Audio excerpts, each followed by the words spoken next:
한국 바지가랑이를 붙들어야 된다. 멕시코 국민들을 뜨겁게 달군 한 소녀의 특별한 사연이 있습니다. 마약과 폭력의 거리에서 살아남기 위해 매일을 버티던 13살 소녀에게 미친 한국의 선한 영향력에 멕시코 국민들 사이에 K컬처 열풍이 더욱 뜨겁게 번지고 있다고 하네요. 각종 범죄가 만연한 멕시코와 한국. 이렇게나 다른 두 나라 사이에 어떤 연결고리가 있을까요? 이야기를 본격적으로 시작하기에 앞서 구독과 좋아요 부탁드립니다. 영상 제작에 큰 힘이 됩니다. 안녕하세요. 제 이름은 마리아 로드리게즈입니다. 지금은 쿨리아칸에서 코리아 멕시카나라는 한식과 멕시코 퓨전 레스토랑을 운영하고 있어요. 매일 아침 일어나 우리 식당의 간판을 볼 때마다 가슴이 벅차오르곤 해요. 5년 전만 해도 제가 이런 삶을 살게 될 거라고는 상상도 못했습니다. 13살 때의 저는, 그때는 매일이 생존을 위한 싸움이었으니까요. 저는 멕시코 쿨리아칸의 현지인들조차 죽음의 골목이라 부르는 가장 위험한 동네에서 태어났어요. 창문마다 총알 자국이 남아있고 밤이면 총성이 자장가처럼 울려 퍼지는 곳이었죠. 그곳은 시나로아 카르텔의 영향력이 강한 곳이었어요. 어릴 때부터 거리에서 총을 든 사람들을 보는 건 일상이었고 매주 누군가의 죽음 소식을 듣는 것도 그저 평범한 일이었습니다. 제 아버지는 제가 8살 때 생계를 위해 마약 조직에서 일하다 총격전에 휘말려 돌아가셨어요. 그날 밤 경찰이 우리 집 문을 두드렸을 때 저는 이미 무슨 일이 일어났는지 알 수 있었어요. 아버지의 피 묻은 모자만 돌아왔죠. 장례식도 제대로 치르지 못했어요. 어머니는 아버지의 죽음 이후 현실을 견디지 못하고 술에 의존하게 되셨고 결국 저는 9살 동생 디에고를 돌봐야 했습니다. 우리 집은 양철 지붕과 벽돌 몇 개로 지어진 허름한 곳이었어요. 비가 오면 천장에서 물이 새고 겨울에는 바람이 그대로 통과했죠. 하지만 그래도 집이 있다는 것만으로도 다행이었어요. 많은 아이들이 거리에서 살았으니까요. 매일 아침 제가 가장 먼저 하는 일은 어머니가 전날 밤 토해놓은 것을 치우고 디에고를 깨워 학교에 보내는 것이었어요. 학교에 가는 것도 위험했어요. 갱단들이 항상 새로운 아이들을 포섭하려 했거든요. 특히 저와 같은 가족이 없는 아이들은 쉬운 표적이었죠. 학교 주변에는 항상 오토바이를 탄 조직원들이 서성거렸고 선생님들조차 그들을 두려워했어요. 수업은 형식적이었고 대부분의 아이들은 조직에 들어가는 법이나 마약을 식별하는 법을 배우는데 더 관심이 있었죠. 때로는 음식을 사기 위해 시장에서 물건을 훔치기도 했고 가끔은 조직원들의 심부름을 해야 했어요. 작은 봉투를 이곳저곳 전달하는 일이었는데 그게 무엇인지는 굳이 묻지 않았어요. 알면 위험해질 테니까요. 그렇게 번 돈으로 디에고의 학용품과 저녁 식사를 해결했습니다. 하지만 디에고만큼은 그런 삶에서 지키고 싶었어요. 그 아이에게는 다른 미래가, 적어도 저보다는 나은 미래가 있길 바랐으니까요. 그러던 어느 날 배가 너무 고파서 시장에서 과일을 훔치다 붙잡혔어요. 마지막으로 제대로 된 식사를 한 게 이틀 전이었는데 디에고가 열이 나서 약을 사느라 식비를 다 써버렸거든요. 딱 한 개의 사과를 가방에 넣는 순간 상인의 손이 제 팔을 붙잡았고 순식간에 사람들이 모여들었죠. 도둑이야. 경찰 불러. 현지 경찰들이 곧 도착했고 그들은 저를 거칠게 차에 태웠어요. 그들 말로는 저 같은 거리의 쓰레기는 감옥에 쳐넣어 본보기로 삼아야 한다고 했죠. 쿨리악한 경찰들은 대부분 부패했고 어린이라고 봐주지 않았어요. 오히려 약자를 더 괴롭히는 경우가 많았죠. 저는 디에고가 혼자 집에서 기다리고 있다고 사정했지만 그들은 들은 채도 안 했어요. 그때 경찰차 밖에서 누군가 스페인어로 말하는 소리가 들렸어요. 억양이 이상했지만 예의 바른 목소리였죠. 이내 경찰차 문이 열리고 한 아시아인 경찰이 나타났어요. 그가 바로 최준호 형사님이었습니다. 경찰은 제가 위험한 도둑이라며 과장되게 설명했어요. 하지만 최 형사님은 저를 자세히 살펴보더니 제 손목의 멍과 마른 모습에 시선을 멈췄죠. 그리고는 조용히 뭔가를 생각하는 듯 했어요. 최 형사님은 유엔과 인터폴이 함께하는 국제 마약 퇴치 프로그램으로 우리 도시에 파견된 한국 경찰이었어요. 그분은 다른 경찰들과 달리 제게 화를 내거나 위협하지 않았어요.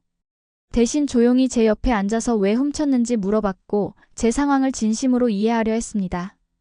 그때 처음으로 어른이 제 눈을 정직하게 바라보며 이야기하는 걸 경험했어요. 마치 제가 사람인 것처럼 대해주셨죠. 동생이 아픈데 약을 사느라 식비가 없었다고 말하자 형사님의 눈에 이해의 빛이 스쳤어요.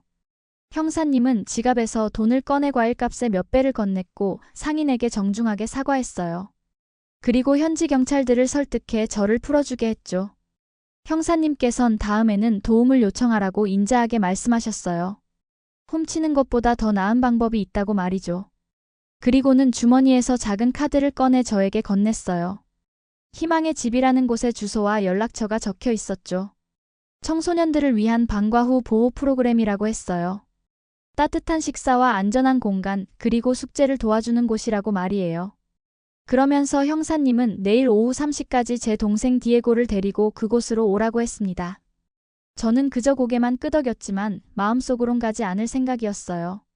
그동안 어른들의 달콤한 약속은 항상 배신으로 끝났으니까요.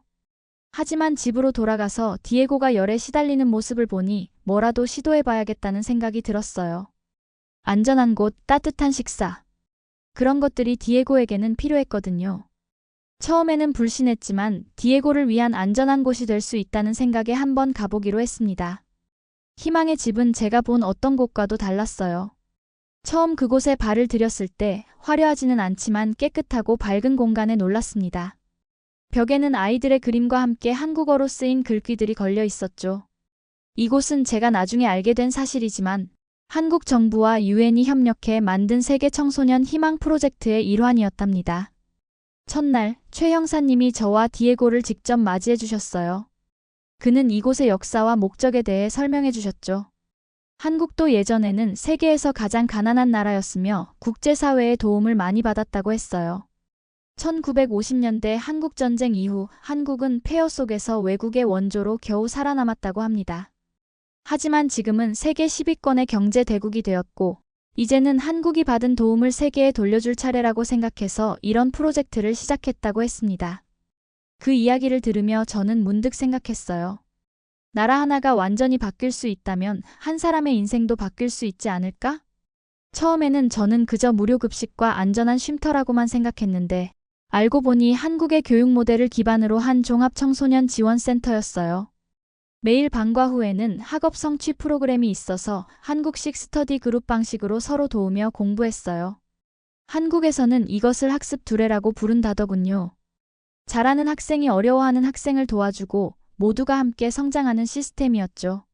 주말에는 진로 탐색 교실에서 다양한 직업을 체험할 수 있었어요. 의사, 요리사, 건축가, 프로그래머. 이런 직업들이 존재한다는 것조차 몰랐던 저에게는 완전히 새로운 세상이 열린 느낌이었죠. 여기서 처음으로 저는 미래라는 개념을 생각해봤어요. 그전까지는 그저 내일 살아남는 것만 걱정했으니까요.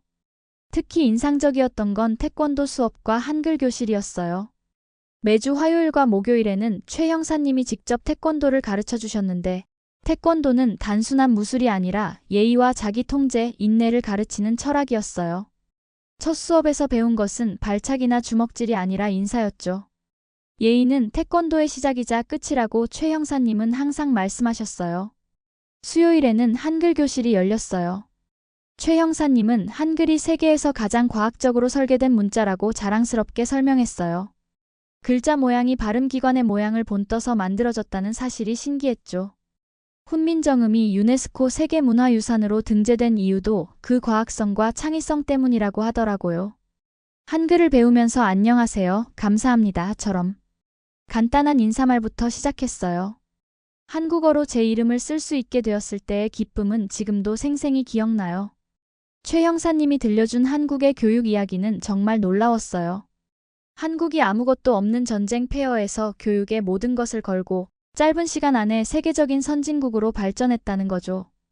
부모들이 자식 교육을 위해 모든 것을 희생하고 학생들은 새벽부터 밤늦게까지 공부하는 모습이 상상이 안 됐어요. 그들에게 교육은 단순한 지식 전달이 아니라 국가의 미래를 바꾸는 희망이었다고 했어요. 무엇보다 가장 인상적이었던 것은 함께 성장하자라는 센터의 모토였어요. 입구에 한글과 스페인어로 함께 쓰여 있었죠. 최 형사님은 이것이 한국의 우리 문화에서 온 것이라고 했습니다.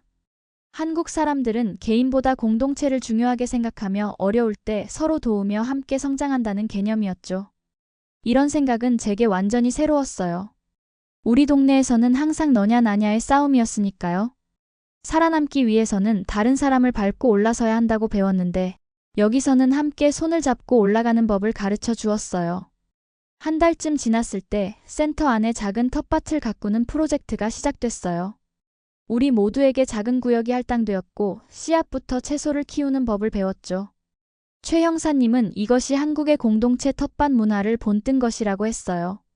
자신의 음식을 직접 기르는 것, 그리고 그 과정에서 인내와 책임감을 배우는 것이 중요하다고 했죠. 저는 처음으로 무언가를 돌보는 경험을 했어요. 디에고 외에는 말이죠. 그렇게 희망의 집에서 한국이란 나라와 한국 사람들의 정신을 알게 되면서 저는 처음으로 제 삶에도 변화가 가능하다는 희망을 품기 시작했어요. 한국이 전쟁과 가난에서 세계적인 국가로 발전한 것처럼 저도 지금의 환경을 이겨낼 수 있을 거라는 용기가 생겼죠. 텃밭에서 자라는 작은 콩나물처럼 저도 조금씩 성장하고 있다고 느꼈어요. 하지만 그때 우리 가족에게 또 다른 위기가 찾아왔습니다. 어머니의 건강이 갑자기 나빠져서 병원에 입원하셨어요. 의사는 간 손상이 심각하다며 비싼 치료가 필요하다고 했죠. 병원비가 너무 많이 나왔고 저희는 그럴 형편이 안 됐어요. 그때 예전 동네 친구 라몬이 찾아와 쉽게 돈을 벌 수 있는 방법을 제안했습니다. 로하스 형제들이 배달할 사람을 찾고 있다는 것이었어요. 패키지 몇 개만 전달하면 한 번에 500페소를 준다고 했죠. 위험한 일이 아니라고 했지만 사실 그게 마약이라는 걸 저도 알았어요. 하지만 어머니의 치료비가 필요했고 다른 방법이 없었죠. 결국 저는 희망의 집에 안 가고 로하스 형제들의 심부름을 하기 시작했어요. 처음에는 작은 패키지 몇 개였지만 점점 더 큰 물량을 맡기 시작했습니다.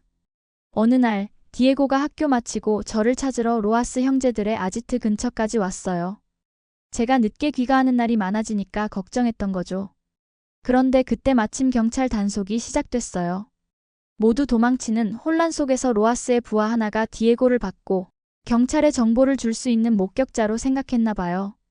그 자리에서 디에고를 끌고 가려 했죠. 다행히 그때 순찰 중이던 최 형사님이 상황을 목격하고 즉시 개입했어요. 디에고를 구했지만 저는 약물을 소지한 채 체포됐습니다. 경찰서에서 최 형사님은 저를 따로 불러 이야기했어요. 제가 왜 이런 선택을 했는지 물으셨고 어머니의 병원비 때문이라고 하자 잠시 생각하시더니 저와 디에고 모두가 위험해지는 일은 어머니도 원하지 않을 거라고 말씀하셨어요. 저는 처음으로 제 행동이 디에고에게 어떤 위험을 가져올 수 있는지 깨달았어요. 제가 로하스 형제들과 엮인 것 때문에 디에고가 목표물이 됐던 거예요. 저 때문에 디에고가 거의 납치될 뻔했다는 생각에 정말 무서웠습니다. 최 형사님은 제가 미성년자이고 가정 사정이 있다는 점을 고려해 훈방 처리해 주셨어요. 그뿐만 아니라 어머니의 치료비를 지원받을 수 있는 국제의료 지원 프로그램도 연결해 주셨습니다. 최 형사님이 설명하길 이 프로그램은 한국 정부가 받은 도움은 돌려준다는 철학으로 시작한 해외 의료 봉사사업 중 하나라고 했어요. 한국도 예전에는 국제사회의 의료 지원을 많이 받았지만 이제는 세계 곳곳에 의료 혜택을 전하는 나라가 되었다고 했죠. 그 말을 들으며 저는 정직하게 살면서 언젠가 저도 다른 사람을 도울 수 있는 사람이 되고 싶다고 생각했어요. 그날 밤 디에고는 저에게 자기가 정말 무서웠다고 말하더라고요. 그 말을 듣는 순간 저는 진심으로 제 삶을 바꿔야겠다고 결심했습니다. 어머니의 병원비를 핑계로 쉬운 길을 택한 건 그저 변명일 뿐이었어요. 정말로 가족을 지키고 싶다면 바른 길로 가야 한다는 걸 깨달았습니다. 희망의 집으로 돌아온 후 저는 더 어린 아이들의 멘토가 되었어요. 그들이 저와 같은 실수를 하지 않도록 돕고 싶었거든요. 그렇게 한 차례 큰 사건을 겪고 난 이후 평화로운 시간을 지나가고 있었습니다. 그간 소홀히 했던 학업도 좀 더 열심히 하게 되었고 특히 희망의 집에서 배우는 한국어 수업은 정말 즐거웠죠. 시간이 가는지도 모르게 재밌게 배웠어요. 그런데 무엇보다 제 인생을 바꾸어 준 것은 바로 공동체 부엌 프로그램이었어요. 그 프로그램을 하면서 제 숨겨진 재능을 발견하게 됐죠. 공동체 부엌 프로그램은 한국의 마을 부엌 개념을 도입한 것이라고 했어요. 그렇지만 공동체 부엌은 단순한 요리 교실이 아니었어요. 우리 모두가 함께 식재료를 준비하고 요리하고 나누어 먹으면서 서로에 대해 알아가는 소통의 공간이었죠. 매주 다른 나라의 요리를 배우는데 한식의 날이 가장 인기 있었어요. 최 형사님이 한국에서 특별히 가져온 고추장, 된장, 김치를 맛보면서 한국 음식의 발효 문화와 영양학적 가치에 대해 배웠죠. 또 이 프로그램은 자급자족의 가치도 가르쳐줬어요. 희망의 집 뒤뜰에 작은 텃밭을 가꾸며 유기농 채소를 직접 재배했거든요. 최 형사님은 이것이 한국의 도시농업 프로젝트에서 영감을 받았다고 했어요. 이 공동체 부엌에서 저는 어머니에게서 배운 멕시코 요리에 최 형사님이 알려준 한국 양념을 섞어보기 시작했어요. 고추장 살사 소스, 김치 타코, 불고기 브리토. 처음에는 장난처럼 시작했지만 다들 정말 좋아하더라고요. 최 형사님은 제 요리에 진심으로 감탄해 주셨고 한국 요리책과 몇 가지 기본 재료들을 선물해 주셨어요. 어머니도 건강이 좋아지면서 저와 함께 요리하기 시작했죠. 어머니와 함께 부엌에서 시간을 보내면서 우리는 오랜만에 정말 가족 같은 느낌을 다시 찾았어요. 디에고도 태권도에서 정말 열심히 했어요. 규율과 인내를 배우면서 학교 성적도 올랐고 지역 대회에서 메달도 땄죠. 우리 가족이 조금씩 변하고 있었습니다. 그렇게 2년이라는 시간이 흘렀고 우리 가족에게는 큰 변화가 찾아왔어요. 희망의 집의 도움으로 작은 집을 마련할 수 있었고 어머니는 술을 완전히 끊고 봉제 공장에서 일하게 되셨어요. 제가 주말마다 지역 시장에서 푸드 스탠드를 열 수 있게 도와주셨죠. 마리아의 퓨전 타코는 생각보다 빨리 유명해졌어요. 한국에서 온 경찰들과 NGO 직원들이 먼저 찾아오기 시작했고 그들이 친구들에게 소개하면서 현지인들과 관광객들도 오게 됐죠. 특히 제 김치 타코와 불고기 브리토는 정말 인기가 많았어요. 그러던 중 지역 신문에서 제 이야기를 기사로 실었어요. 마약 조직에서 성공한 요리사로 같은 제목이었죠. 그 기사를 본 지역 사업가가 저에게 쇼핑센터 안에 작은 식당 공간을 제안했어요. 그렇게 지금의 코리아 멕시카나가 탄생했습니다. 그리고 최 형사님이 한국으로 돌아가셔야 했을 때 우리는 저희 식당에서 작별 모임을 열었어요. 희망의 집의 모든 아이들과 스태프들이 모였죠. 저는 그분께 직접 담근 김치와 고추장을 선물했어요. 그리고 말했죠. 형사님이 제게 가르쳐 주신 것은 태권도와 김치만이 아니었고 어떤 상황에서도 포기하지 않는 정신, 다른 사람을 먼저 생각하는 마음이었다는 사실을요. 지금 저는 저와 비슷한 환경에서 자란 청소년들을 고용해 요리를 가르치고 있어요.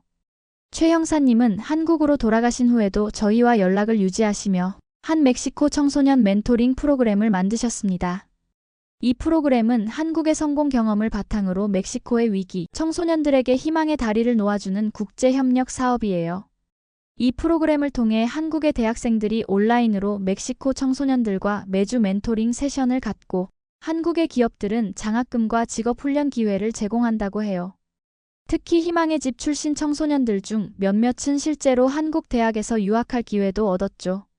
저도 최 형사님의 추천으로 이 프로그램의 현지 코디네이터로 일하고 있어요.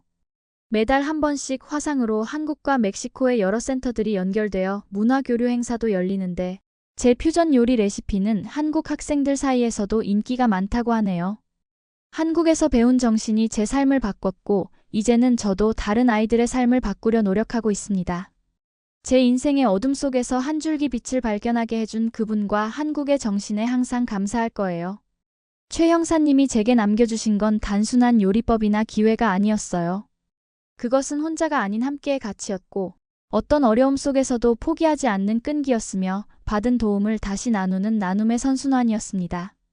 어느 날 밤 식당을 정리하면서 창밖을 바라봤어요.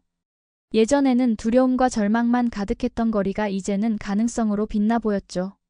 그때 문득 최 형사님이 자주 말씀하셨던 한국 속담이 떠올랐어요. 고진감래, 고통 끝에 달콤함이 온다는 말이었죠. 제 삶은 여전히 완벽하지 않고 어려움도 있지만 이제는 그 어려움을 이겨낼 수 있는 힘과 믿음이 있어요. 한 나라, 한 사람의 선한 영향력이 어떻게 다른 사람의 인생을 완전히 바꿀 수 있는지 제가 직접 경험했으니까요. 저는 언젠가 꼭 한국에 가보고 싶어요. 시궁창 같던 저의 삶에 이렇게 멋진 생각과 가치들을 부여해준 나라니까요. 저는 오늘도 작은 도움이 얼마나 큰 변화를 만들 수 있는지, 그리고 그 변화가 또 다른 변화를 만들어낼 수 있다는 것을 저는 매일 제 학생들에게 전하고 있습니다. 최 형사님이 심어주신 희망의 씨앗은 이제 이곳에서 숲으로 자라고 있어요.